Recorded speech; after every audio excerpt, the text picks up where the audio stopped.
And we are back on the Bayou Dragons podcast, episode 29. It's me and Mitch McCall, and we have a very, very special guest today, one that we've been trying to get on since probably episode 3, like we were just saying. Yeah. Mr. Damon Bailey. How's it going? Glad to be here. We like to welcome Damon. Like Porter said, we've been trying to get him on for a while, and he's got some very interesting stories to bring to the table. And like I said, we go back a long way, and we want to hear some of these stories today. So, Porter, what do you want to get into first? Well, first I would like to say I met. How long have we known each other, Damon? Like, it's been probably about 12 to 14 years, probably, honestly. It's been a long time, man. The first hang, Mitchell's been my boy for a long time, and about the same year that me and Mitchell became friends, we went on that frogging trip, drinking moonshine. You remember that? Oh, man. Good times. We, the peach shine. Yeah. That was actually right when Copenhagen Mint came out, if y'all remember that. Y'all drove to fucking Magnolia, Texas, yes. Bought the first roll of Cope Mint and brought it back to Beaumont, Texas. I don't know if we've talked about we haven't before, but this is how dumb we were when we were younger. Is we drove like 2 hours away to buy a flavor of Copenhagen when it first came out because it was sold in Magnolia, Texas, and we drove all the way there to get like how many rolls did we get? We bought like all they had. We pretty much bought them out. Yeah, we bought a lot because we came back and distributed it like through all of our friends. What was great, like we were like it was cocaine over here. It was, honestly, because we heard Copenhagen mint, and I like, dude, today you could not put mint in my lip, I would die. But that was the best dip I've ever had that night. Oh, dude, we're like 18 years old or something like that, or younger, 17, whatever we were. I believe now the legal age for smokeless tobacco is 21. It is, I would be pissed. We would be fucked. If I was underage. Which, I guess we started dipping before underage, Yeah, but can't do nothing about it now. But I was chewing tobacco at like 14. But the Copenhagen mint, we drove. Yeah, because you remember you called and they're like, it's only distributed in like 2 spots in America, and they're like, where? Alabama and Florida. And we're like, we're not driving that far. And they're like, they brought it to Magnolia, Texas, of all places, and we drove. Me, you, and was it Tanner? I don't remember. Or was it Joe? Who it was? It might have been Joe. I think it was Joe Rame. Yeah. I think it was Joe because I think we took his mom's car. We took her mom's car all the way to Magnolia, Texas, bought everything we could, and then gave Damon he's kind of known by Damon now after that video that went like 2 million views when you're like, I'm over in Damon's pond. Yeah, I think going back to when he initially got that nickname, I want to say it was either you or Matthew who started that, and it stuck. So Damon it is. I'm gonna say it was me, but Matthew might argue the fact. But that peach was you, Porter, to be honest. That peach moonshine though, we drank a lot that night, and we caught a shit ton of frogs just acting up. Oh man, wilding. Some alligators too, if I'm not mistaken. And if I'm not mistaken, I believe we cooked those frog legs fresh from ditch to skillet. That night. At least a bunch of them. Yeah, it was over at old garage's house, man. Went back over there and did some stupid stuff in the park, I'm sure, and then like freshly fried those frogs immediately. So Damon, yeah, let's start at the beginning. You went to Little Cypress, Murraysville. I did. Texas. Yeah, because you're only a year or two older than us, right? Yeah, you're LCM Badland Bears. You're Badlands Bears. You're a lot bigger than we are. Pretty good sized fellow. Yeah, for only being like 18 months older than me. But it's just like your child now. You have a child. Congratulations on that. Yeah. Your child is 7.5 months and 30 pounds. He's a hammer for sure. He's a hammer.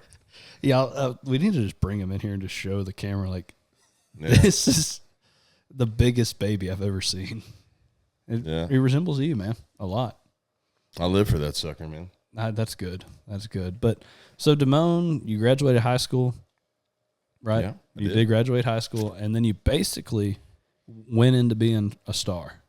You can call it that, I guess. You became kind of. Actually, I went to Little Cypress up until I was a junior in high school, and I homeschooled through Texas Tech for my senior year because my now father-in-law, we were on a national television show called Gator 911 on CMT. CMT, national show. That was one of my first real jobs was working for Gary Sarge, and started out from the bottom, like taking out trash and working a damn push mower in 102-degree heat in Southeast Texas. And he slowly just started teaching me how to, handle alligators from a foot, and then, slowly worked my way up. And then I was one of the main guys, doing shows and stuff. And then he helped me get my nuisance license. And I've never been big on killing them. I've always caught them alive, and I've had my nuisance license for several years now. And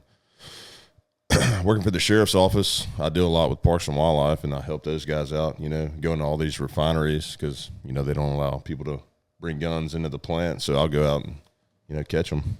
Yeah, I was going to get to that, which, yes, Damon is in law enforcement, so don't get pulled over by him. Nah. But I'll elaborate more on that later, but you're not going to get pulled over by me, I can assure you.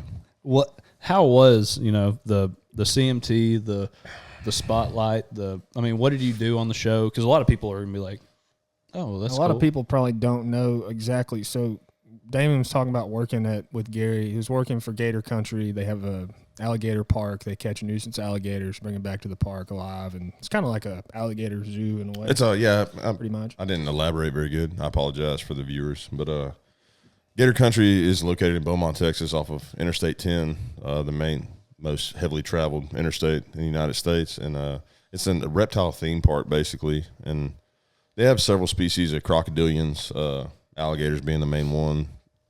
Some caimans, a few crocodiles, a lot of snakes, constricting snakes, stuff like that. And I was one of Gary's main guys there for several years. It was him, and then as the place grew, he was just one of the owners, and it was me and a few more people that did educational shows 3 times a day for tourists, basically. And from anything from teaching you about them to handling them, feeding them, especially the big ones. People love to see that, Gary had at one time the largest captive alligator in the United States. His name was Big Al. He's 13 foot 4 inches long, right at 1,000 pounds. I think Florida ended up having some bigger a few years later, but then Gary is still known well to this day for Big Tex. He's the largest alligator that's ever been caught alive in the United States. At the time of his capture, Gary caught him at 13 foot 8 inches. And that was on Lake Rayburn, correct? Sam Rayburn? No, he actually came out of the Trinity River Valley Refuge. Shit, I always thought he was caught on Trinity Rayburn. River. No, he's caught several over 13 on Sam Rayburn. But 13-8 Big out of Ray, Trinity. Big Sam. Yeah, out of Trinity right here, pretty much in Anahuac, I believe it was. Yep. Yeah. Wallaceville, Wallaceville, yeah. Eating crab lines, man. People feeding him chicken for years, just fat and happy, That was a big. I remember when he caught that, because he hasn't been. I guess it has been a while. It doesn't feel like it, but it's probably been only like 5 or 6 years since he's had Tex, maybe. Yeah, not long at all. I remember when Mitchell called me and was like, "Dude, come out and see this thing." Like when he first caught it, and y'all were getting it out of the trailer, I was like, "God damn, dude!" It was like literally Lake Placid looking. Yeah. When he slid off into the pond and 14, almost 14 foot live alligator. You always hear people talking about, I saw a 13-footer, but, most likely it probably wasn't. But just to see that size alligator in person, full body, coming out of the handling trailer, it. Absolutely. They're truly, it's like a dinosaur, man. It's incredible. I have a photo when we slid him off into the pond for the first time. I went down. I got in the pond and swam with him, and I got up nose to nose, and I just remember Gary screaming at me. We got about 18 inches from each other's face, and about chest deep water, and he just blew up, and I'm like, this may be it, man. He may just fuck Pooch, man. He's about to crunch my head like a fucking watermelon. You know what I mean? He's wild as shit. Like not, not he's freshly caught. Yeah, not even been captive, not even been fed yet. And then Gary was like, "Oh, Damon, what are you doing?" I'm like, "Oh man, this is what the people want to see." This is, Tell us a little bit. Want to see. Tell us a little bit about what you did on there, because people don't know what Gator 911 is. Like, So we did shows for several years and just operate in the park normally. And as it grew, you know, you had other shows coming up, you know, swamp people, things like that. People all across the country and the world were interested in, you know, what people do with alligators, because they don't do the same thing with crocodiles and caimans elsewhere. And so obviously these producers started coming through and they started talking to Gary like, man, y'all do some interesting stuff. What else do you do? And he told them, he's like, well, we're pretty much the only nuisance hunters in the state that don't hunt them. You know, we'll go out there and catch them alive. And in various situations that we have to deal with them, people's yards, swimming pools, ponds, refineries, you know, stuff like that. And a lot of people got interested in it. And he did a couple of pilots. And this old girl from Dallas, Texas, ended up pitching one to Viacom, I think, was over CMT at the time. I don't know if they still are. And man, they freaking scooped it up. We got paired with 2 other shows that kind of flopped. One was called Smoke Jumpers, and the other one was Danger Coast out of Florida, that was a pretty interesting show. But they sold it to him, man, and they that next year we did 10 episodes on CMT, you know, 30-minute segments each, and they just followed us around from daily operations at the park to nuisance mainly nuisance calls, just filming us in the shit, basically crawling through these culverts. And one of the highlights of me on the show is I dove down like 10 foot at the bottom. Gary snagged this alligator with a treble hook, and he dove down into a moss bed. And I had another guy with me, Kent, big country Turner there. And he goes, and this alligator goes directly off the drop-off. And he's like, man, I don't really want to do that. And I just left school. I was in high school, and I met them out there. They were in the middle of filming, and I pull up. And I always jacked with these alligators in the water. I like swimming with them. And he's like, man, we got to get this done. You got to get in there and do it, like right now. And game warden standing there, and I'm like, okay, what's the deal? And I was like, I ain't even seen the alligator yet. I didn't even know how big it was. He's like, oh, he's down there. Just follow the line down and go grab him. I'm like, okay. So I get in the water, and sure enough, I follow the line down, and next thing you know, I feel the tip of a tail. He ended up being like right at 6 foot, and I just slowly swam, like pulling moss back, and I felt his back legs work his way, and he never freaked out on me. I mean, he could have bit the shit out of me. Like, he could have owned me, and I was 8 foot, down. And I made his way up to his neck, man. But when I grabbed that dude, he come to life, and he literally swam me up. I just pointed him towards the surface, and he swam me up, and I just shoot out of the water. And I could just hear old Gary screaming, oh, you got him. So Kent swims out to me. And, I'm just trying to hold on to him at this point. I can't, like stick my head up and just keep breathing. I just, and because I don't want him to get my shit bit. So he grabs me and pulls me to the bank. And we go up. I pretty much let him take him. I'm just so out of breath at that point. And that was one of the best ones we did. And then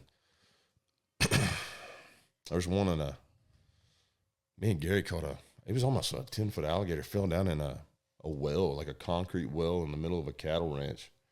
And we were going through a drought or something, and I guess he smelled the water, and that was one of the most stressful ones. It wasn't that bad, he was confined, but that was a big animal and working in a very small space. Yeah. Jesus. I got a few that I'll bring up later. Yeah. I have 2 different catches with you that I've been a part of, and I'm not going to claim to be That one was pretty sketchy.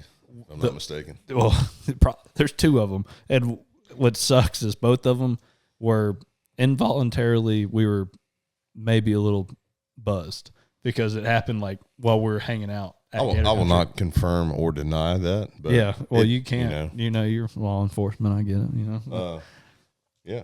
But so you did that when you were 17 years old, so you had some little bit of spotlight on you and, you know, nationally known as Damon, the alligator wrestler. And that I was too young to go to CMT Awards with Gary. I know. Oh, really? Yeah. That would have been kind of cool to go to that. Yeah. That'd have been cool as shit. I didn't even know that show went to the CMT Awards, which I didn't even know that was just invite. He was invited. Yeah, that's cool. Some of the people were the older guys on the show, and Gary got to hang out with Kid Rock and them. I was very jealous. Yeah, because I was in high school. Yeah, you were 16, 17 years old, like just on national television catching gators, which you can bring that up on YouTube, I guess. Like, check out, what was it called? CMT Gator 911. Gator 911. That's 10 episodes. Check it out. I'm sure you can see it on YouTube. I did that one, and then Gary did several with the guy named Billy the Exterminator. He was on A&E. Gary did 4 or 5 shows with him. 2 of those I was on assisting Gary because Billy and his brother, I think it was Ricky or whatever, they're like, one of them was a 8-9 foot alligator in a drainage ditch that ended up being about waist deep, and Billy and Ricky's like, fuck that. And Gary was by himself. He's like, dude, I need some help. So ended up being on a couple of those shows with him too. Good time. Good people. Ricky and Billy Bretherton is their name. I think he's like a spokesperson for Terminex now, like the pest control. Pest control. Well, I mean, he did like 10 seasons on A&E. He was the shit for a long time. Hell yeah. Yeah. So when I met you, Damon, you were still like it wasn't Gator 911, but you were still heavily involved. You still are, but you were like heavily involved with the Gator country, and you were doing some side, like you were working construction basically. Yeah. Basically. Yeah. But when I met you, like one of the first times like I really, really hung out with you, it was during the Gator Gator wrestling? The wrestling competition. Yeah. Dude, that shit there. That's what I want y'all to talk about that, because I just watched both of y'all doing that shit.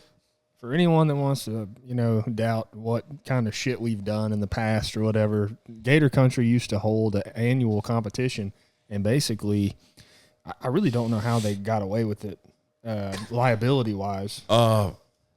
It only happened for those 4 or 5 years. 4 or 5 years, and I competed for 2 years with my buddy Andrew Austin, and basically they would set up different obstacles, and they would set loose 5, 6.5 foot gators in these obstacles, and anyone could sign up to do this competition, and you're timed on catching these alligators, and there was different competitions. You'd catch one in a pool, you'd catch one in a mud pit, and just stuff like that. And the culvert. Yeah, the culvert was the other one. Yeah. And he'd set up these one like crazy obstacle. It was a big mud pit with tires all over the place and like a chain link fence you have to crawl under, and it was crazy, man. And I have some footage from the last year I did it with Andrew. It was a great time, but man, you were it was a high stress situation. Multiple people got like bit, which like hammered. Bit does not even describe what they got. Yes, dude got his end of his finger bit off. Yeah, I mean, and it was but you signed up, and that's how I think America should be. Gary put him in front of a camera. Yes, video. It's like, you will read this out. I voluntarily, under my own free will, am signing up to do this, and I'm signing a waiver of a liability waiver, signing whatever. And he videoed him. He's like, okay, and he explains to him, and Mitch and y'all have been around, and you participated in the freestyle. Yeah, I did. I did the freestyle, and he explained to him, this can happen. I'm just letting you know, you can get a blood infection from dirty water after you get bit by one of these things, and you can die. As long as you understand that, and you willingly want to participate in this, sign the waiver, do the video, you're good. And the people did, man. And dude, they came to watch that shit. Dude, it was hilarious. Like, I loved watching it. I watched it 2 years in a row. Oh yeah. And that one year, me and Matthew did the freestyle where he just has like 53-foot alligators in a pond, and you just go. You can't see shit, and most of them are like, they're like, this is an average sized pond, and these like small, lightning fast alligators. And if you grab them wrong, they are biting your Yeah, ass, but I will say Sarge did it right with the whole. I mean, he had the DJ out there, and he let all of us pick walk-up songs. Like when our team was up, you're like, all right, what do you want to play when your team walks up? Dude, and get hyped up. It was legit. I think the whole thing, and that's how it should be with anything. Is like, you want to do this, like as long as you verbally say you commit yourself, do it. Yeah. So like because some of that shit was fucking retarded. Like that one where you had to dive and swim like multiple feet underwater. You physically could not open your eyes underneath. You pop up and then you jump into like 3 foot deeper water and you're like feeling around. And just for these people, this is not clean water. This is not like this is Southeast Texas chocolate milk. It looks like Yoo-hoo. Drainage Yoo-hoo. And, yeah, for sure. And I did see, I saw several bites, some pretty nasty ones out there too. But like I said, you sign up for it and it can happen. I mean, you're catching untaped. These gators are live. They're hot. They call them hot.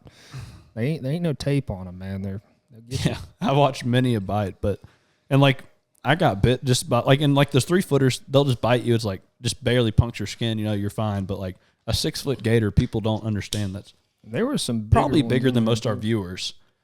Like most of the people watching this, you have alligators bigger than you, and you're just like grabbing around for the son of a bitch. And I would say honestly, the 5.5 to 6.5 foot range of alligators are some of the most dangerous because they're the quickest and most agile. And their teeth are the sharpest. Like they're like shit. Just I'm talking about cut you. Like big ones, it's bad. Puncture marks hurt, but those they bite so fast and they're so they thrash, man. They thrash and they do. Roll. It's just like people take razor blades to you. Like all the way to the bone, and it's just. I'd much rather a bigger one, just because they're slower. You can get on them faster. I've been nipped twice. You had a good one time. Didn't you have a good one? Who was it? Oh, that wasn't you. That got bit. Man. That which one I'm talking about? The one that got like 1 million views on YouTube. Got bit on the arm. No, that was an employee years after the show. It was one of the college interns. Man, he ended up being like he stayed so long. His name was Will Scherer. He played college baseball for the Razorbacks or something. Cool dude, cool man. guy, yeah, real man. Cool guy. No, Roll Tide, man. He's from Alabama. That's what right. it was. That's right. He did an internship up in Alaska, filming grizzly bears and shit like that, and then came down here and started catching alligators with us. And he did an internship and ended up staying. He's now married and has a kid and lives in Springs. And he removes wildlife from people's homes. So not just alligators, but like snakes and raccoons, things like that. But anyway, he was doing a show in spring. We go to these festivals, Gator Country does, and we bring animals and do educational shows. Basically, what we do at the park, but we just go to these, crawfish festivals, blueberry festivals, things like that. You'll be at the Texas Trophy Hunters. They'll be there this year with us. We do those. And anyway, so at the end of the show, we take a big alligator, untape them on these road shows anyway. When you say big alligator, I mean what, about 9-10 footer most of the time? 9 or 10 foot. Put them on the ground and just show people what they're capable of and how we catch them. And Will was doing that, and I can't confirm or deny. He says he didn't step on the alligator's back foot. Gary said he did. When you look at the video, man, it looks like he stepped on his back toe. And Gary said it was what you call a targeted bite. But if the alligator didn't see him, an alligator can't see directly behind them. They have a blind spot, and they can't see directly in front of them because if you look at the way their head is set up, their eyes are faced on either side. So huge range from side to side motion, but directly in front and directly behind them, they have a small blind spot. And that's what, one of us catches them from the front, they can't see, you close their mouth, and then one guy comes from the back and gets on them, to hold them still when they're big like that, obviously. And a guy named Danny Cook was standing in front. He closed him up, and he's down on a knee, which was bad for him. I would never do that. I'm not dogging you, Danny, if you ever watch this, but it's just terrible. Terrible form. Whatever. We'll get past that, but he was in no way, shape, or form ready for that alligator to jerk away from him because he's down there on a knee. Your balance is not good. Right. So when he pulled away from him, there was no chance in hell he was going to hold on to him. So he turned around, and Will saw him coming. His name was William Scherer, by the way. And so he pulled his arm back to shield his face, and that 9-foot alligator grabs him across the forearm all the way up to his delt on his shoulder. Like his mouth was that big. He grabbed him and jerked him down over the top of him and commenced to shaking the shit out of him. And you still watch that on YouTube today. Yeah, it has millions of views. Going to Fast and Loud on a different show. Like they called him and did an interview with him about this. You know, that's one of the worst alligator attacks, they call it, that I've seen. And it jerked him. It shook and jerked him in one motion. It shook him like 3 times. But when he pulled him down over the top and he front flipped over the alligator in front of the crowd of people, he let him go. And that was his biggest saving grace, because he could have ripped his arm off. Like he didn't have to let him go. With these, he could have started. Yeah, he could have rolled and tore it right off at the socket. Say Will's probably close to 200-pound guy. He's 220. Man, he's a few inches shorter than me. Pretty much just picked him up and manhandled him. That just shows the sheer power of these animals. I mean, yeah, they're dinosaurs. People don't get that. They're dinosaurs, and the general population has never seen one up close. Never hunted them. Never caught them. Never even physically in person. These things are sheer power, man. Bro, sheer power. These motherfuckers on creatine, dude. Especially when they get to that size, man. You don't want to mess with them, especially, Mad props to Will, though. He got up with holes all in his shit and re-caught that alligator after it did that to him in front of all those people. Yeah. I mean, what are you going to do? You going to walk away and say, oh, man, I quit? And just let him walk around, Houston, Texas, at a crawfish festival. He'd probably still be there. Don't get me wrong, he's probably in his head like, this bitch just fucked me up. You know what I mean? And adrenaline, though. I'm sure he didn't feel it. I mean, no, at that moment when, his adrenaline dumped, he didn't feel nothing at that point. He just felt shook and then was thrown across the crowd. I can imagine, if anything happened to you like that, like getting bit by a gator or like attacked by a bear or something. I mean, you probably wouldn't feel it at the moment just because of your adrenaline. You probably get wrecked. I doubt that. Highly. I gotta go.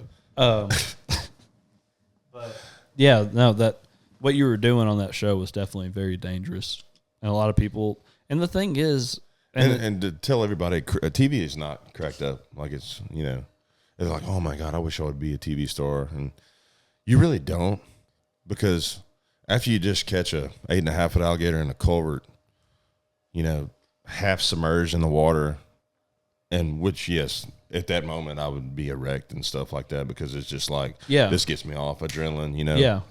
And then you catch them, and then they're like, oh, he really didn't get that. Can you let him go and do it again? If I had glasses, this is where I'd rip them off and be like, you look at this producer, and you're like, what did you just say to me? Well, we weren't at a good angle. That's too fucking bad, bud. And that's just TV for you. I guarantee you, I mean. And, that's, in any other drama series, you're like, yeah, I can do another take. Hell no. I ain't letting that motherfucker go and putting him back in that culvert to do it again. I'm not about to try to catch a 500-pound alligator. I just did a 1 in a 500, catch on that summit. At that point, I'm not doing it again. I'm sorry. Like, that's I'm your sorry ass you for get the not right getting angle. the shot. For sure, And it's not like you can get that many angles in a 42-inch culvert, you know what I mean? Yeah. People have to know, and stage, not stage, whatever, when you're dealing with wild animals. That some bitch is not on tape. I don't care if you put it there or not. That's all I'm saying. Whatever. Even if it's not, it could still knock your ass out. I've seen it, and then there's multiple videos of them throwing their head around. I've seen a friend of mine, Gage Drawdy, took a 7.5-foot alligator to the jawline. We were pulling them out of the back of the truck, and that's that size you were talking about earlier, Mitch. It's just so fast. He jerked his head around. Gage was pulling him out by the tail, and he turned around and he caught him just right there on the jaw. And I'm talking about stoned him, locked up on his back, snoring on the ground. Yeah. I'm like, holy shit, That they're dangerous animals. They're dangerous. Oh yeah. And that's what they're like, oh, that's stage. It's like, even if it fucking is, it's still something that can kill you. Oh, SARS, man, to this day. The worst one, it was not even a bite. An alligator, a 9.5-foot alligator's tail caught him in the back of his right foot and severed his Achilles tendon. Oh. Like a bullwhip, He slung that tail and just popped him just right, and it cut it smooth in half through a cowboy boot. Jeez. Through a cowboy boot, man. So people that don't know, every 30 minutes we have to take a break because our camera doesn't go that long. But while we're doing that, I went ahead and grabbed Mitchell a Smirnoff and Damon a Smirnoff. Fucker. So y'all drink that. Where did you get these? Do I have some somewhere? Don't worry about it. This dude had them motherfuckers in the truck. Just enjoy the Smirnoff while I'm telling a story. I honestly don't mind the taste. Iced. I particularly love these on the golf course. I don't know if anyone's ever been iced on a podcast, but And Damon's just gonna put me to shame. they were sitting on my ass cheeks. They were so Look at cold. that. Just putting me to shame. How many? Like 4 gulps. That was beautiful. Anyway, so when we left off, Hell yeah. So from the gist from the first segment, you're welcome, buddy. Thank you. Damon catches gators. So me and Damon started hanging out after we got introduced. Like me and Damon became like inseparable. And the first time I ever, Jesus, Love it. the first time like that it was me and you were hanging out at the pond. Like this is a pond at Gator Country that's not supposed to have alligators in it. And I believe we were either fishing, like we were about to start fishing, or we're just going to go swimming. And Damon's like, damn, alligator got loose.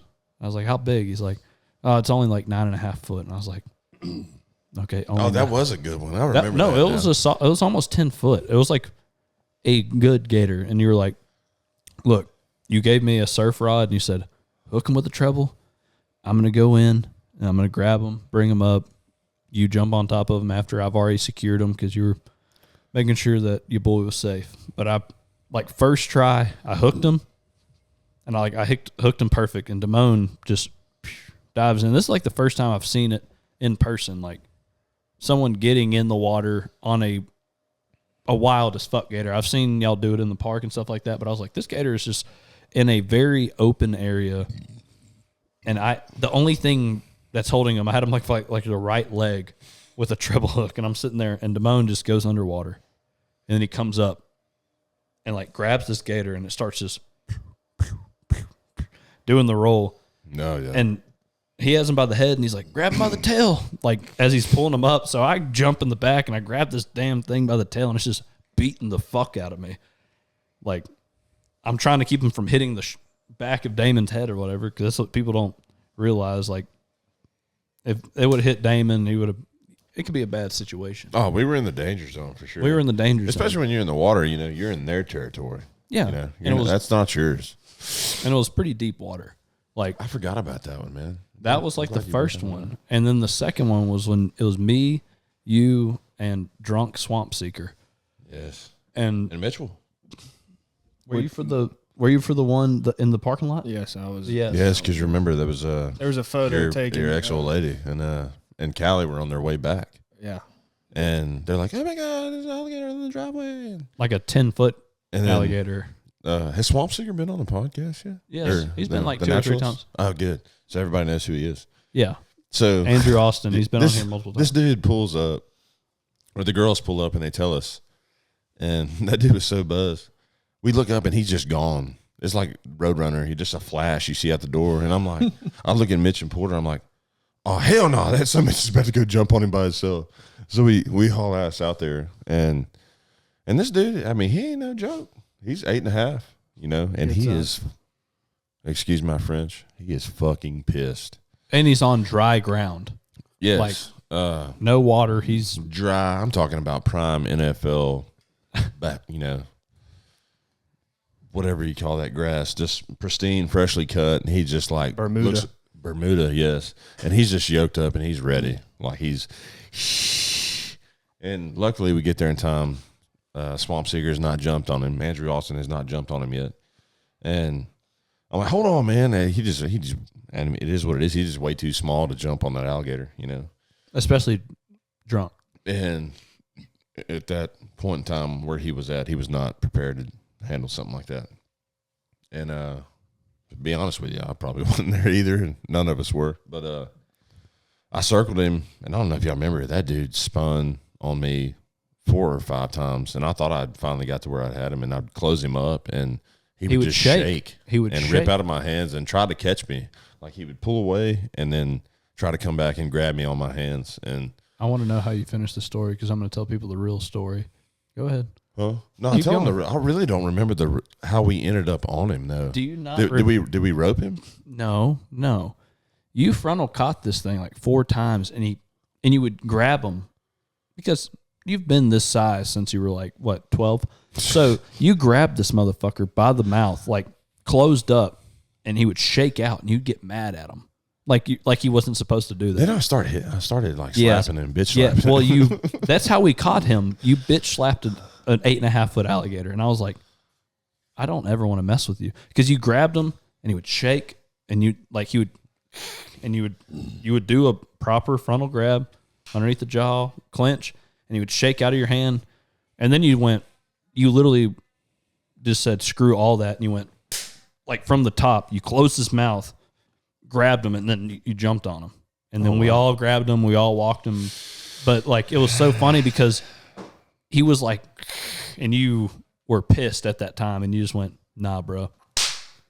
Hand on the top of this alligator's head to the ground, grabbed him, and we all jumped on him at that point. I was like, good Lord. I'd had enough. When I've had enough, man, you know. But it was hilarious. You the literally Hulk comes out. You bitch slapped an 8.5-foot alligator. I'd never seen. I think a couple of times I was just like, ka. Yes, but there's a picture from that night. I wish I could find it. And Mitch and Porter. I think I'm the one taking the picture, and then Andrew's Andrew's laid out in front of the gator. You can tell he's fucked, man. But he's having the time of his life. Destination fucked. We've had a lot of good times out there catching gators and just hanging out, drinking beer and shooting shit, man. Yeah, shooting skeet. Look, oh yeah, dude, and anyone that comes through Texas on Interstate 10 going between Beaumont and Houston, depending on which way you're going, check out Gator Country. That's you, and you married into the family after all of this, so we didn't even get to that. Gary Sarge's daughter. Yeah, you ended up. We found passion. You found. Yep, they got married.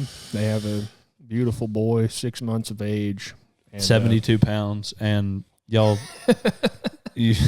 Hammer, son. Hammer. He already looks like Thor, dude. Blue eyes, long blonde I really wish hair. you would text Callie to bring him in here, but he's watching his dancing fruit right now. Off. What time is it, man? Yeah, he's getting around bath time. I don't know. Y'all may have to bring me home. You know, but he rules the house for sure. I know the feeling. Yeah, but that you fell in love with the Gator's daughter, and then the Gator farmer's daughter. The Gator farmer's daughter, and then and then you married into it. Like you started out wanting to be a part of it, and then you're like, "Fuck it, I'm gonna go ahead and marry into this thing." And now, so Damon's wife, Callie, daughter of the owner, she helps run the business, and man, Gary always has the coolest hangouts and everything. He's building a house close to us. He called me the other day, and he was like, "Man, you know any good taxidermists around here? I want to put a 10-footer above my fireplace." I was like, hell yeah, but I don't know of any local. I mean, I know of one guy, Ty's Taxidermy, who could do it. I don't know if he ended up finding somebody. Has he done a gator? I don't know if Ty's Taxidermy, if he does alligators, but I'm not sure. He does everything else if he doesn't do alligators, you know.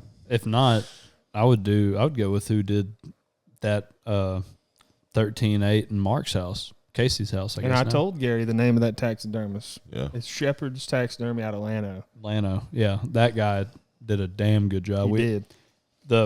So, like, what's great in the state of Texas, there's the biggest nuisance caught, like, gator in the state of Texas, in Southeast Texas, and there's the biggest nuisance shot alligator, like, in the state of Texas, mounted in, well... It's now the second biggest. The first biggest was broke this past year. That thing was 14 foot. Yeah. Retarded. That's a good one. Eating just crabs. And I'll tell you about that story later. But it's giant. 14, like Casey. Where was that at? Was that Anahuac. Anahuac. In yeah, Anahuac. I have no doubt. Is it Anahuac the alligator capital of Texas? It is the alligator capital of Texas. Right, 20 minutes down the road. So everyone that says that, we're trying to be like Louisiana, it's just we don't have to be. We don't have to be. We got a fuckload of alligators. We're our own down state, there. And we're Texas proud. Definitely have respect for the Louisiana crowd, but Texas proud, man. We have our own swamps, man. That range from the east part of Houston all the way to the border. Yeah, you literally have from Brownsville to Orange, Texas. Like that is honestly, yeah. They have their own marshland, and my father-in-law has a park in South Padre Island. Yeah, and it's partnered with a birding sanctuary, and they have nuisance alligators all the way down to Corpus, and no bullshit. Well, dude, some of the biggest gators brought every year from Matagorda. I'm telling you, there's always 11, 12-foot alligator brought. It's a tropical climate; they can't. No doubt. And here in the upcoming months, I'm sure I'll be posting a bunch of content of us cooking crawfish and, crawfish bowls and stuff. What people don't understand is there's crawfish farms all around us right now. There's crawfish. We have rice fields, crawfish farms. We're not trying to be like anybody. It's a coastal, it's just part of it. But if we lived in Alabama, people from Louisiana would be like, you're trying to be like Louisiana. It's like, the fuck? Alabama does the same thing. Mississippi does the same thing. Florida does the same thing. Texas does it. Like anybody on the Gulf Coast, you're the same. Louisiana is just a bigger, so I like calling Louisiana the asshole of the earth because if you've been to Venice, Louisiana, there is nothing there. You've been to Venice. I have. We've gone. Venice is like the sportsman's paradise. You can go catch tuna. You can go catch red snapper or red fish, snapper. You can do all your offshore. Then you can go shoot ducks. You can go. Which shoot he's deer. saying it's the G spot. Is what he's saying. It's the G spot, but it's the asshole of the earth. There's nothing there. You have a convenient, you have a gas station for 100 miles. Yeah. There's nothing there. It's like a. And then people brag about it. It's like, bro, there's 32 of you down there. Chill out. You don't have a choice. You don't have a choice. So I think if you're not an outdoorsman and. Venice is known for, offshore fishing. They have badass coastal marsh, duck hunting, like Porter said. But, if you're not an outdoorsman, you go to Venice to go, offshore platform work and shit like that. That's really it, though, man. There ain't shit out there. I have a cousin that flies out of there that goes to the rigs every 14, man. I mean, that's what he does, And that's because you're literally right there. It's so close to the continental shelf, you can just.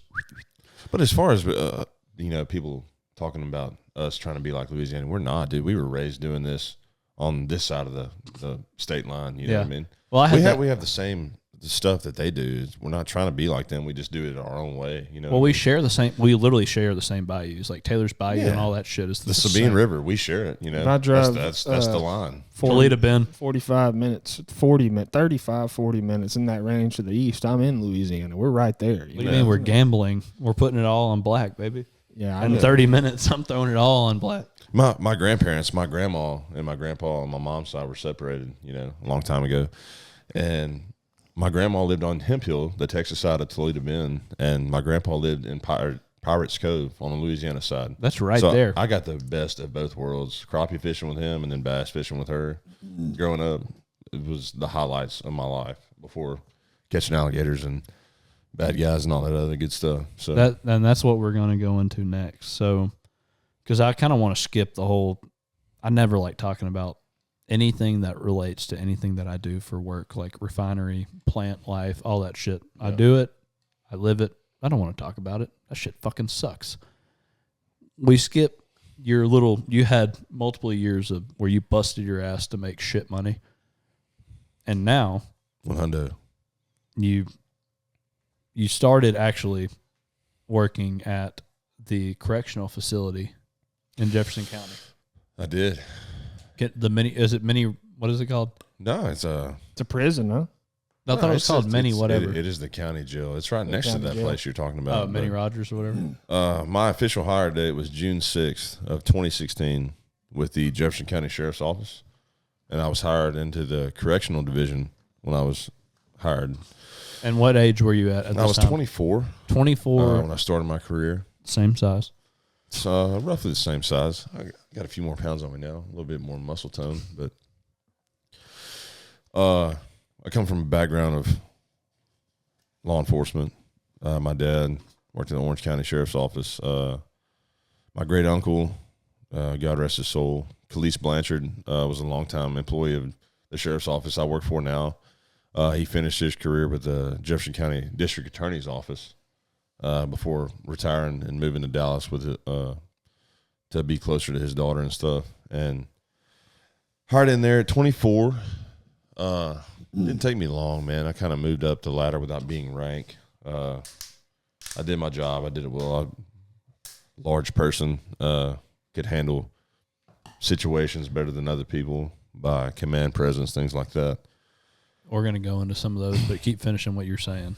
Oh, just worked the dorms with our population there.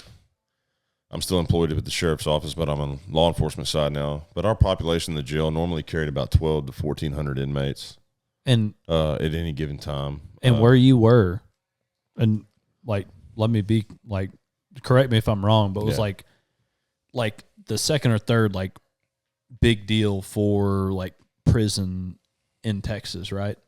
And all of them are in Southeast Texas because there's that one off Westport off the road, the federal prison.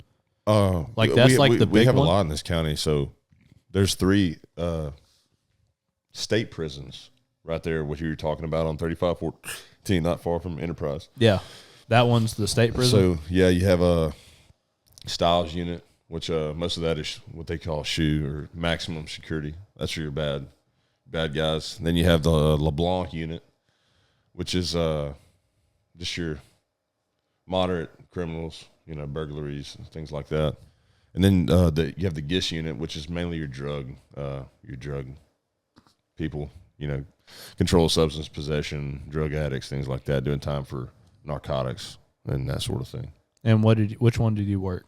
See, I worked in county jail. I didn't work in prison. And right down the road, you had the United States Penitentiary, which is federal prison. And that was off of Westport off the road. Westport off the road. That's the one I was talking about. Like we have like some for real fucking shit. Oh yeah, that's the feds there, and they have everything up to SHU. They have the camp, which is not guarded. Those inmates can go have a job, and then go back and report there at night, and they can't live with their family, and they call that the camp. All the way to yeah, so that's where people that shoot whooping cranes and things like that will be left unnamed. But that's where they go and do prison time. And then you have your hardened criminals, murderers, shit like that, and they go to the pen back there in the back where you see all those towers. Yeah. Tall fences and single cells and, barely see the light of day type thing. I worked in county jail, so all the guys that we dealt with are your people before they get found guilty. You know what I'm saying? So basically, you're still you're being accused, but you that's where you go first before you're sentenced before your trial is over. I got you. You know what I mean? And that's honestly, and we have the same thing from dorms with 50 some odd people in it to where I worked in the back, single cells.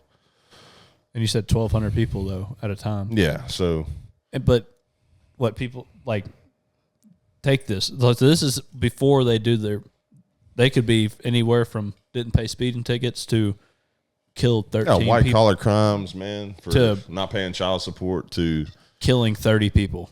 Oh, like they'll be in your cell. So like you're dealing with everybody. Any type of criminal you can think of.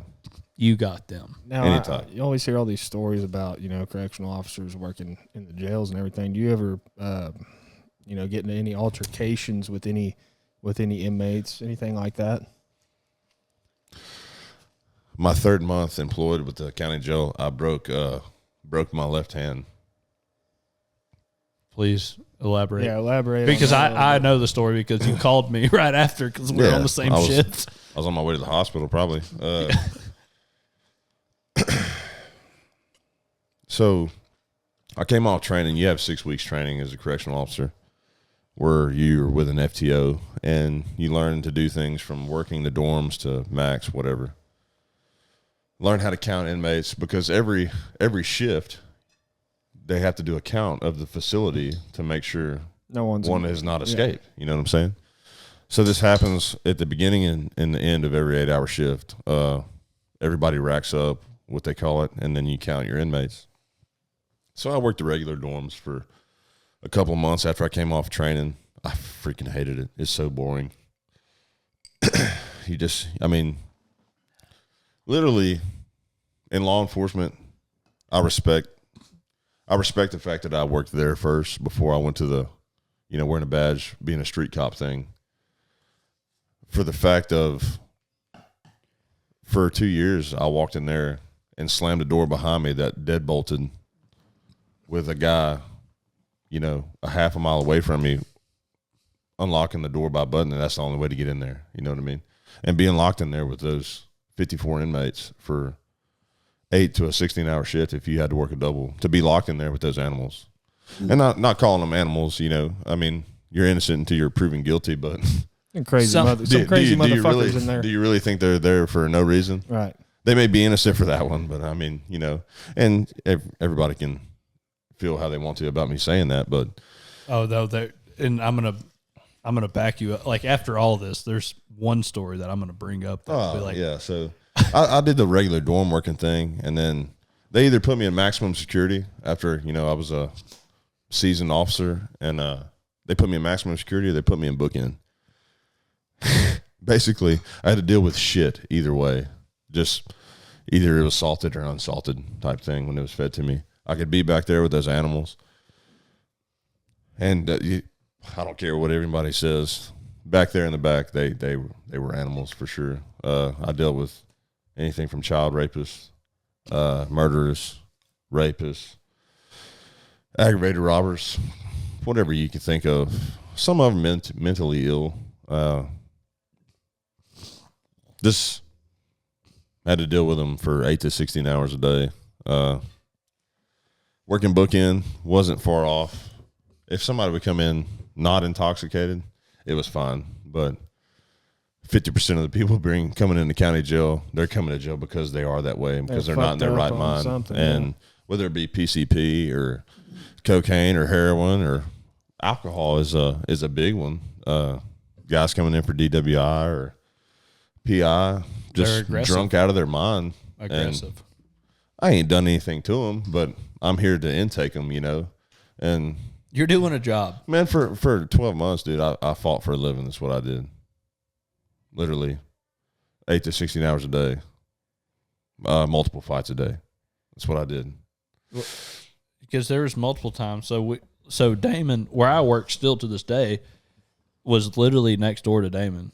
So I would know, like, I would see police cars going by and, like, bringing people in or whatever, and I would, like, call Damon later on in the night because I knew his schedule. So I'd be like, Damon, you got someone in? He's like, yeah, nah, this guy wasn't that bad, or this guy was, like, this dude was fucked, or this, like, whatever. Like, there was one time I remember you telling me, he's like, they had missed a pat down. I get, like, that happens. Like, a guy pulled a knife on you while you were, like, yeah, in the changeout room. In the changeout room, a dude pulled a knife out. He started fighting me or whatever, and just grew up with friends boxing, Brazilian jiu-jitsu, things like that, and just learned how to take care of myself or whatever. Especially going into that line of work, and I used to train on a regular basis, and so the dude squared up with me, and he's fucked out of his mind. I'm not sure if he was on drugs or whatever.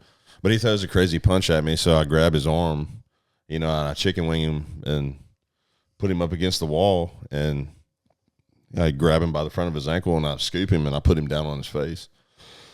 And when I do, this fucking butcher knife comes out of his pants leg and slides across the floor. And, I can't even get to my radio because I'm holding this dude down. So I just start hollering for my lieutenant, I'm like, hey. So she comes in there. Well, what's the matter? And she looks down and sees that, fucking Michael Myers butcher knife. And she pulls her taser out. She's like, you okay? I was like, I'm fine. I just get some other guys in here with me and let's get this dude in restraints and, get him chill. He's freaking out.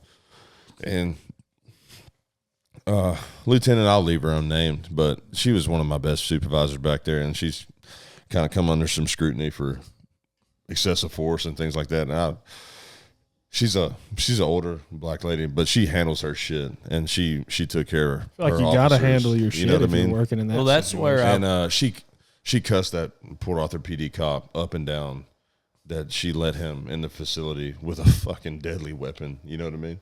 That dude could have, if I wouldn't have been me, or if I could have been anybody else, he could have turned around and gutted me. You know what I mean? Oh yeah, a butcher's knife. Oh, I'm telling a cleaver. Like that big. And when I put that dude down and it slid out, I'm like, holy shit. It just got real. You know what I mean? I mean, it's always real, but I just remember I remember you telling me that, like, because we were at a younger age at that time, and you're like, oh man, that conversation we had was 7 years ago. Yeah, 7 years ago. Like I mean, like you're like, yeah, you know, you just started this job, and you're like, I have the coolest boss. She's like a old school black lady that like gets shit done. You know, man. Like fucking strict. And I was like, hell yeah, like you're on it. But like between that and like, but everybody always picked on you. I remember you telling me about that. Like anybody that was bigger than you or smaller would be like, that's the biggest guy in this motherfucker. I'm picking on him. Yeah. So they would always center you out. So you had to be on your guard. I like going to the beer joints and stuff when I was younger. I don't even go anymore, man, because I'm 6'6". I weigh 275 pounds, walking around like daily. And there's just always somebody that sits over there, and he's, you know, I'm not talking about short people, but, you know, 5'2" or something, look over there. You think you're fucking bad? I'm like sitting there drinking a beer, minding my own business with my homeboys. You know? And I'm like, I look over, I'm like, I'm sorry, what'd you say? You think you're fucking bad because you're so big? I'm like, motherfucker, I'm literally not talking to you. You know what I mean? And just, I don't even. There's people that go out to the for trouble, bars, you know what I mean? They go to fight and talk shit. You know, people like to do that. But you're literally the last person they should. They don't know that, but you're literally trained. I'm not that guy though. You know what I mean? Yeah, but and I try to.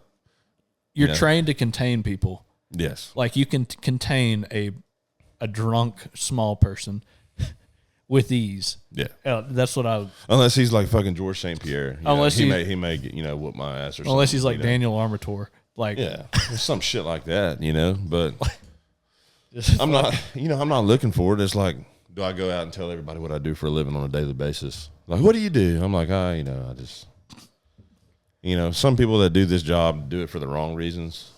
I do it because. It provides for my family. It provides insurance for us, and I have a good retirement, things like that. So how long did you do in the county jail? Man, I did it just in that hell.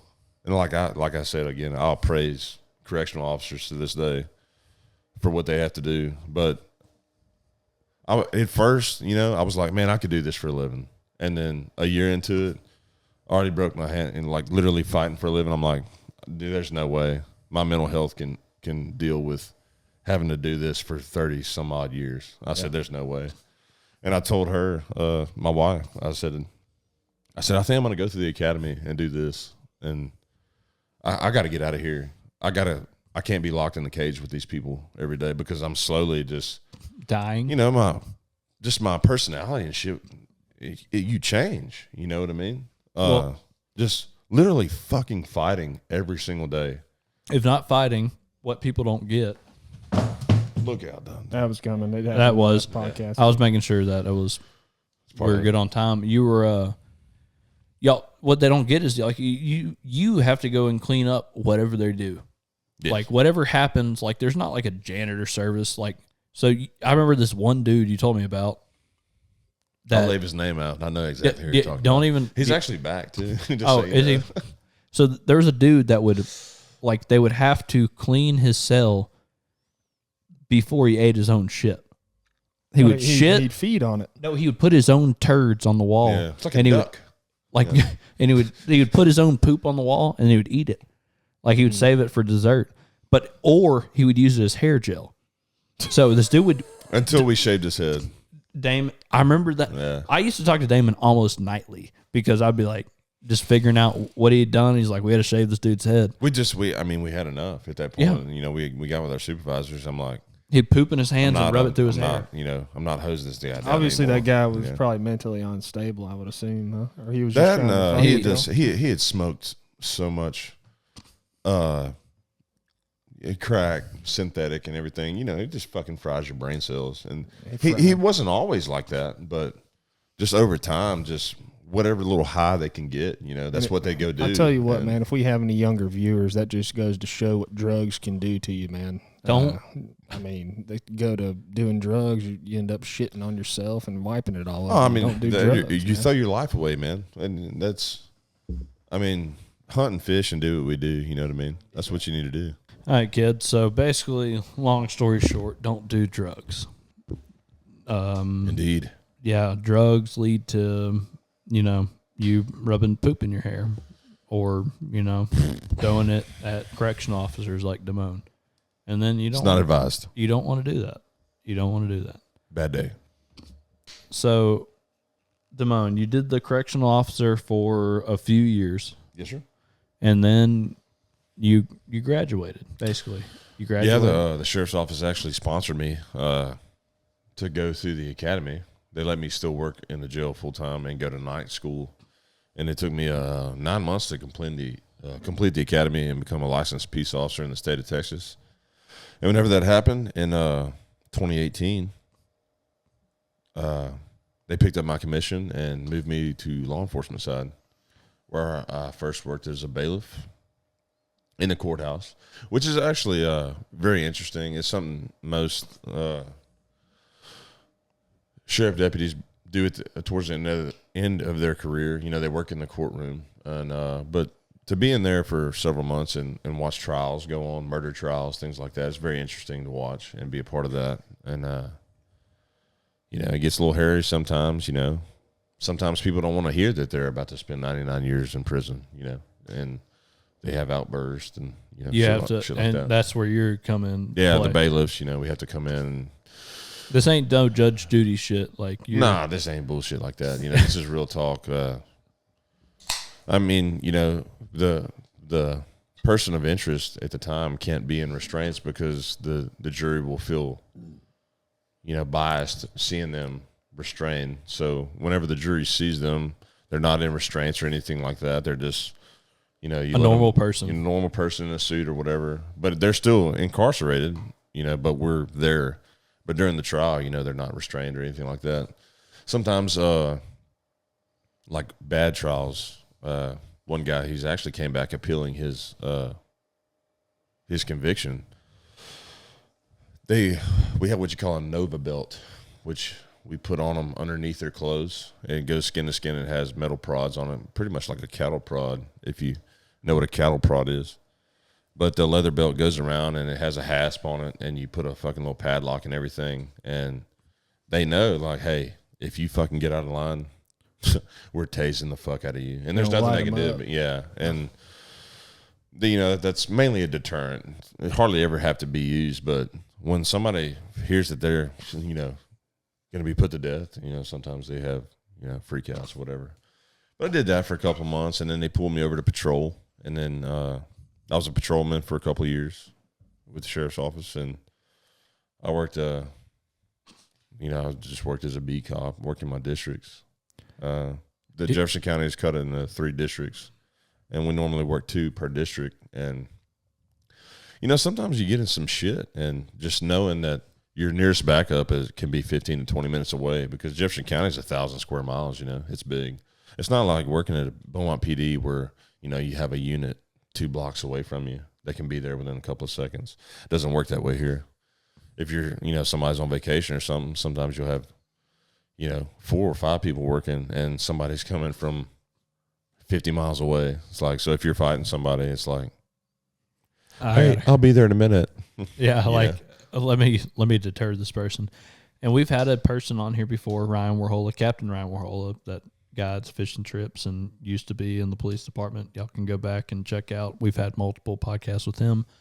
He talks about a situation where he tackled that, or so Ryan worked in narcotics for the sheriff's office I worked for, and then he finished. I'm not saying finished his law enforcement career, but where he paused his law enforcement career rather is Chambers County, the neighboring county, over there. And but I actually watched the podcast yesterday with y'all and him, and he talked about a suspect that they got in a pursuit with, and this dude stole a Dodge Hellcat from the Houston Galleria, and they chased him. Multiple agencies chased him, and coming down Interstate 10, and he took the 73 exit and was traveling eastbound, and Ryan Warhola and a couple other guys were this fucking dumbass ran out of gas. But obviously, I mean, he was traveling 150, 160 miles an hour for that 70, 80 mile stretch. So I assumed he just, either didn't have much gas or it was drinking gas that much. But when he ran out, that's definitely a record, probably a state world record or whatever for the fastest trip ever made from Houston to. No, for sure, like no doubt. Most helicopters, like the 407 at the Jefferson County Sheriff's Office that we have, it tops out at 120. Like that's the fastest that the helicopter will fly in one direction. And the Hellcat was leaving it, and just be gone. He's doing 150, 140, 150 miles an hour, just pulling away from helicopters. But there were so many people chasing him. It's like, okay, I can still kind of see his spec. He's hauling ass. And luckily there were just so many units staggered down the interstate that they knew, like, when he took the exit, and Warhola and a couple other, I guess, NARC units is what that was. And that dude started running out of gas, and he bailed out, and that's when Warhola fucking Goldberg speared that sumbitch in the middle of a... Urlacher. Yeah, Brian Urlacher, that motherfucker in the middle of a pasture, just riding a pile of cow shit. I would have. But the funny thing is, he was my dude back in Max. Like, he was one of my inmates on the 48 single cell blocks that I took care of. The driver of the Hellcat? And what happened to that the dude? Inmates called him Hellcat or whatever. And I'll never forget, I was bringing him back there, and the way it works is, they get booked in or whatever. Well, they put him in maximum security. I don't know why. He was a smaller Hispanic guy. And I don't know why he stole the car, but he come back there and he's just talking like, yeah, the cops chased me so far. And then I'm walking him down what we call the run in front of all these single cells. And they have TVs in there that's boxed in the fucking chicken coop, basically, so they can't bust it out or rip the wires out of it or whatever. And when they go to the day room, they can watch the news. So they they'd already seen this dude. They watch that guy, and he's like, yeah, I'm the guy, I'm like, yeah, you're the guy that ran out of fucking gas, you moron. Like, you're really going to run from the cops and run out of gas? I'm like, you're the stupidest son of a bitch that I've ever seen in my life. And they still called him Hellcat for, I think he was still there when I left. He still hadn't went to trial yet, because I think he assaulted somebody when he stole the car. And, he was waiting to do all kind of different shit. And, he's a career criminal or whatever. But that's so funny. Ryan Warhola fucking speared him. Oh, yeah. He put him down, son. I love that. That one of our the previous aerial footage from the helicopter was That's fantastic. the one that I know. That's the only one I've seen. Ryan sent me that link. The dude, like, you could just tell most public hunters that have, carried decoys and shit through shin deep mud. That dude had just had enough of running through that shit. That fucking marsh. And as soon as he turned around, just Warhola just put him smacked down. him. That marsh will make a man out of you, man. It will. Oh, yeah. And that's what builds character more than anything. Warhola had plenty of character built where he was like, "Oh, this dude ain't getting away." He's like, "Nah." And not today. I love that we have podcasts that intertwine with each other. That you had Warhola who did this, and then after the dude goes to prison, that's where you that's where you come into play. Damon was waiting on him. Damon, which is even worse. Like, it's like, because Warhola's not a big dude. Yeah. Like, I'm going to give him props on everything that he's done, but like, then you go from Warhola to you. It's like, if I was that dude, that little Mexican dude, I'd be like, fuck. No, but I probably wouldn't have Ryan's stamina, though, running through, I'm carrying 275, through the fucking marsh and pastures and shit in the mud. And he's carrying 165. Oh, yeah. Just hopping like a nutria rat. But, duck hunts and everything else, like, and I've been there, too, with that adrenaline dump, like, nah. I've been in multiple pursuits, and through the, port edition of Beaumont, had a dude run from me, and it just, when you get that mindset, nah, bitch, you ain't getting away from me today, bud. I don't care who you are. You can be Usain Bolt. You're not running from me, So one time I called Damon, and I was heading to work. I was going on the nights, and Delaney called me, my wife, and she goes, "Hey," and what's hilarious, so a guy broke out of the TDC? Yeah, where you used to work. Delaney almost hit it. The county, yeah. The county. Delaney's driving down 69, and the speed limit's what, 70? Yeah, 70, 75, 75. Yeah. She's driving, and Delaney rips on the brakes because she sees a dude running across the highway with, like, she clearly saw this dude. She almost killed this dude. He's running across the street with handcuffs, and he's hopping across. So, and Delaney called me as soon as all that he jumps the median and is running down 69. Delaney calls me and goes, "Hey, I don't know if you need to call Damon, but there's a guy that just ran by me from the jail." That's what she said. The jail with handcuffs on. So I called Damon, and what's great is Damon answers me, and I just hear, he's like, "What's up, dude?" I'm like, "Hey, I'm just letting you know, Delaney said some guys running away from the prison with handcuffs." And he goes, "Yeah, I'm chasing them right now." He's like, "I'll call you back." Hangs up. Damon is chasing this dude down 69 as I'm calling him, and he answered me, and then hangs up the phone and goes and tackles this dude and called me back 6 hours later. Damon's like, "Yeah, man, sorry about that." I'm like, "What, you were doing your job? You're sorry that you're doing your job?" He's like, "Yeah, that guy, he jumped 4 lanes of traffic, tried to get away." Believe it or not, this son of a bitch had the same name as another inmate. But the senior or junior was off or whatever. They literally had the first, middle, and same last name. All 3 names. Different birthdays. So they called a dude up to release him. And they didn't just, go line to line. And they released the wrong motherfucker. So the porter called me. The sergeant comes up and is like, "Bailey, come with me now." I'm like, "What's going on?" They're like, and this dude is running down the driveway of the jail. So he knows, he's like, he knew that they fucked up. He's like, "Damn, them motherfuckers wasn't supposed to let me out." And so he's elbows the asshole, son. So we pull out in the fucking jail van. He looks, and my sergeant's like, "There he is." I'm like, "Go." So he, and by that time I bail out, and I'm like, "Stop!" And he's fucking running. And fucking porter calls me, and I do answer the phone. I'm like, "Hey, man, I'm going to call you right back. This motherfucker's running from me." He's like, "Oh, I was calling to tell you." I was like, "Oh, I'll get back with you." And it didn't end up good for him.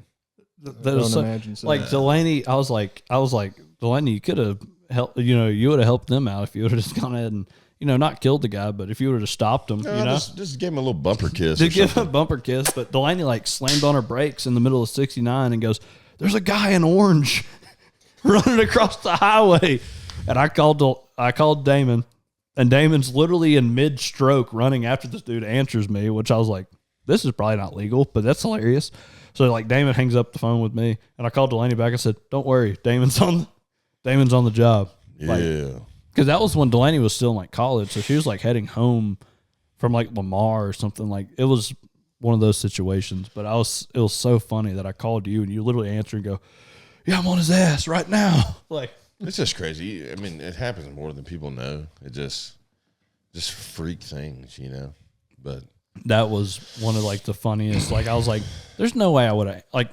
Me personally, I wouldn't have answered you, and you answered me, and it was I'm fucking homeboy, I know. You never know when something's gonna be, something's gonna be wrong, Yeah, but it was.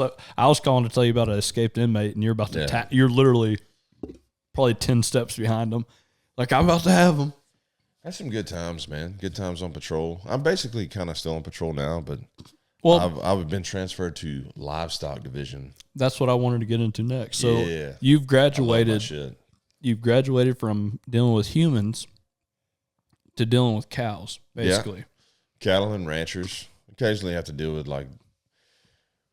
if they have no other animal control in the unincorporated cities of the counties and in the state. So some shit, dog attacks, stuff like that. Well, yeah, our friend here recently, mainly livestock, horses, cows. Georgie got his ear ripped off here a while back, and you were kind of part of that.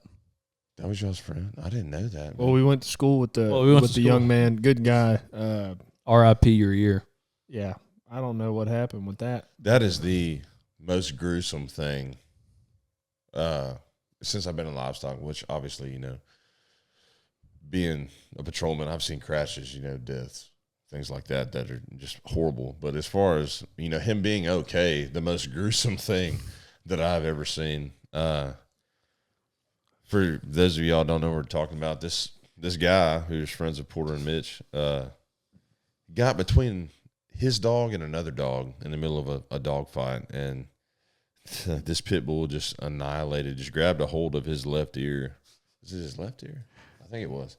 And extracted it from his head, and there's literally nothing, like you can see into his brain. And I walked up, and me and my partner walked up in there and like, man, so tell us what's going on, man. My dogs are fighting dead or done. So he's got a towel on the side of his head. They were both his dogs?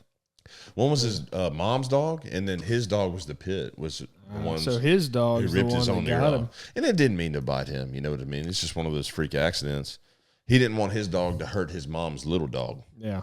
So, and he, you know, at this time, and we didn't know there was a helicopter about to land. We're like, why the fuck do we have mid-air, you know, about to land? And he's got the towel up against his head, and my partner looks at him. He's like, he said, man, well, you seem like you're okay. Let me see what we're working with. And I don't know. Can I show the camera this picture of this ear? Yeah, you're fine. That's your call, man. Like, yeah, no, it's if you're allowed to, we're more than allowed to show the photo. Dude, he pulled this towel back away from his head, and I see this, and I'm like, oh, fucking shit, dude. It is like. Viewer discretion is advised. Viewer discretion advised. Look, if you're. But, y'all, look at that, man. Look at Georgie's ear, man. Oh, that is gnarly. Yeah, all right. They got him. You can't see his face, but just, man, look at you can see that. Look at that wound there, man. Yeah, that dog got his ear pretty good on that one. It was at that moment I realized that's why they were landing a chopper. Because you can see his spinal cord. Yeah, absolutely. They still had I think they were going to try to put part of his ear back on. So what I got from that story was, so Georgie, he has my wife on Snapchat, but he sends out like on a story, he puts like, you know, he said, just got in some shit, whatever. Like, and he literally is like, he took it like a champ though. I will give him that. Yes. He goes, just lost my ear, like on Snapchat story. And it's like, what? And then the next photo is him like holding his ear by his head like this. And then like it goes on like a day or so, and he's like, I got it back on. They sewed his ear back on. Oh, nice. Very good. Oh, but wait. There's more. They sewed his ear back on. He said, yeah, bro, I'm back in business. His ear didn't attach back. It rotted off. His ear turned solid black. Delaney's shown me these Snapchats in like a week span. His ear rots off, and he just put R.I.P., buddy. We've heard a lot of shit together. His ear fell off, so his head looks like that now. Just healed up.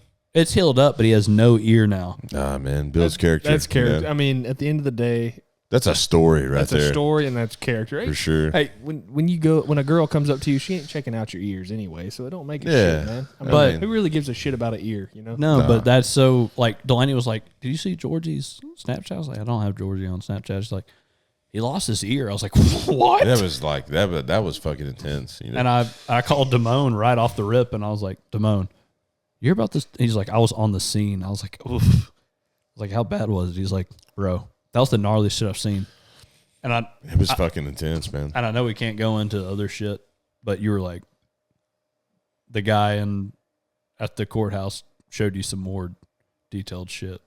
Yeah. Way worse. Like, Damon's like, this is the worst thing I've seen. And this dude at the courthouse goes, nah, bro, you ain't seen nothing with dog attacks.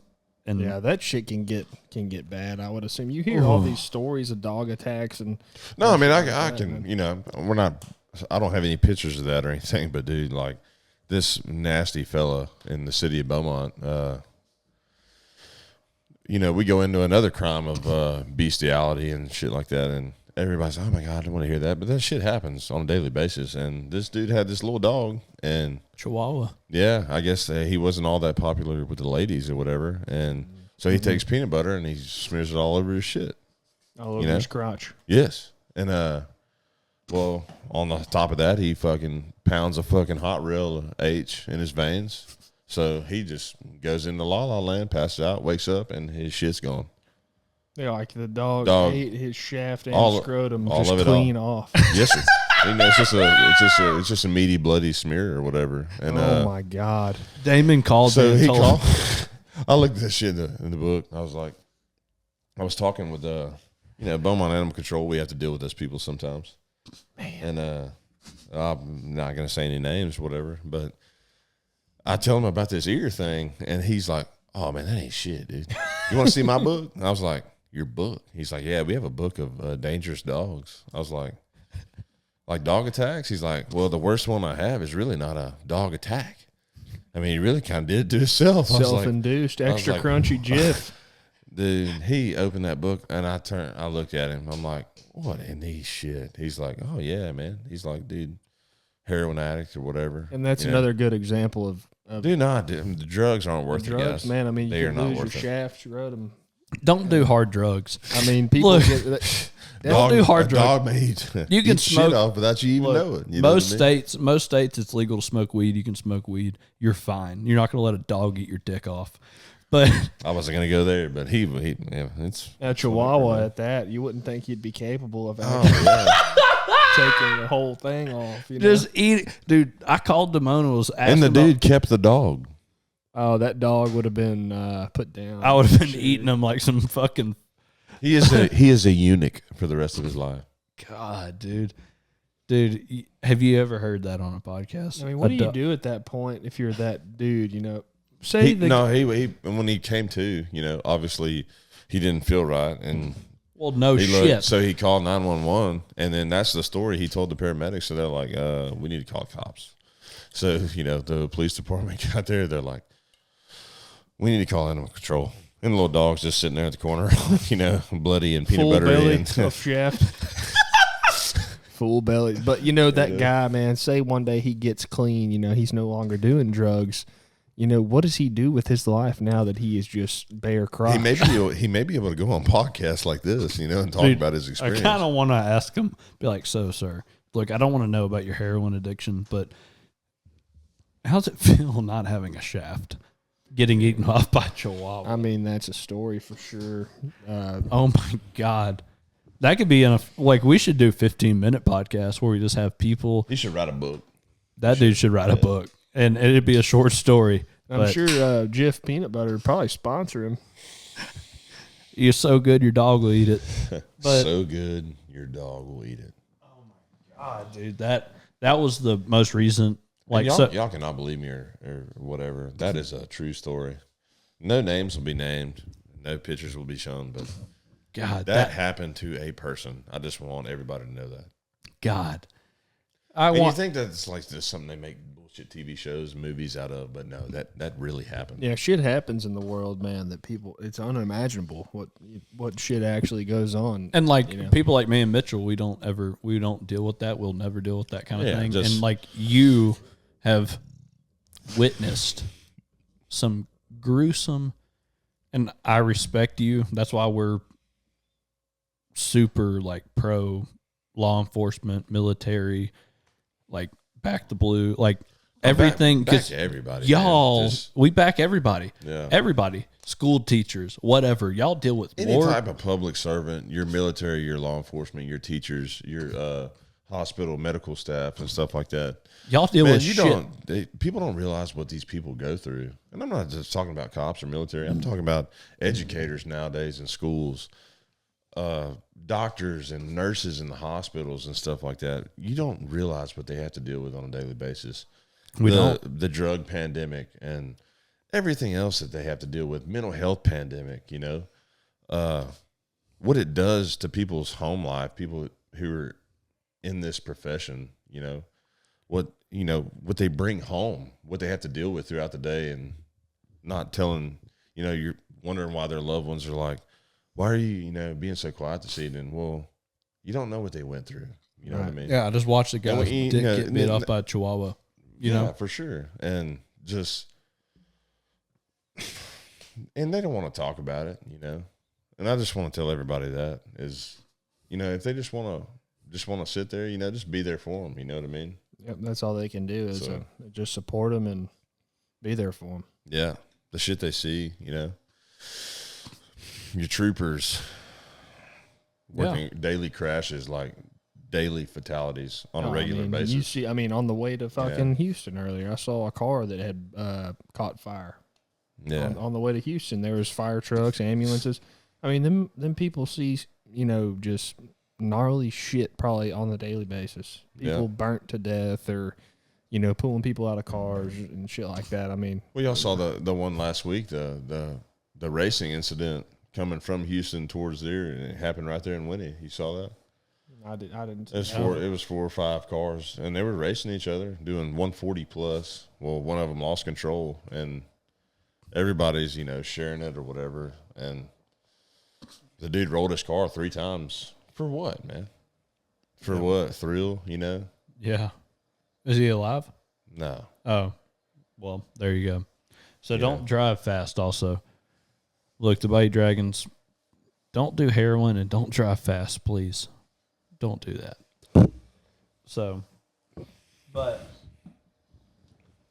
Damon, we could literally, like we said, we could do this shit for hours.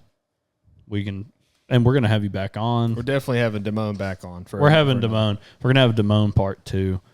And I just wanted to basically get a background of Damon, like kind of his upbringing. And then next time we have him on, it's going to be, pulling some stories from each different part of his life. That, we didn't even get in the SWAT stuff, man. Yeah, we haven't even gotten the SWAT shit. People that are watching it live, he's all beat up from that shit right now. Man. He has fucking plastic soap rounds from training today. Yeah, he's all beat up, man. We're gonna have you on again. You know where we live. I know where you live. Yeah, I know. I know where both of you live, actually. Yeah, I know.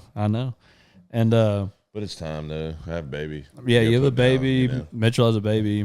I got an Xbox. We gotta all get to our thing, and we appreciate all our viewers like usual. I just want to give a shout out to everybody that does follow us or is new followers. Check out the rest of our podcast. We have some shit on them like this, and we've been really wanting to get you on, Damon. Yeah, man. Truthfully, it was a joy. I had a good time. Like, I'm taking my glasses off because I'm serious right now. Like, it was a good one. That was a good podcast. I appreciated like you sharing as much as you did, and I want to pick your brain on some more shit that we, get to. So, thank you for coming on, Mitchell. Thank you for always doing what you do, man. Hosting the podcast at Casa de McCall. Casa de McCall. So Casa de McCall. Well, appreciate you cooking for us this evening, and appreciate all the support from everybody else. And we will catch y'all next time. Episode 30 this next week. So everybody, keep it real, boys, girls. Stay cool.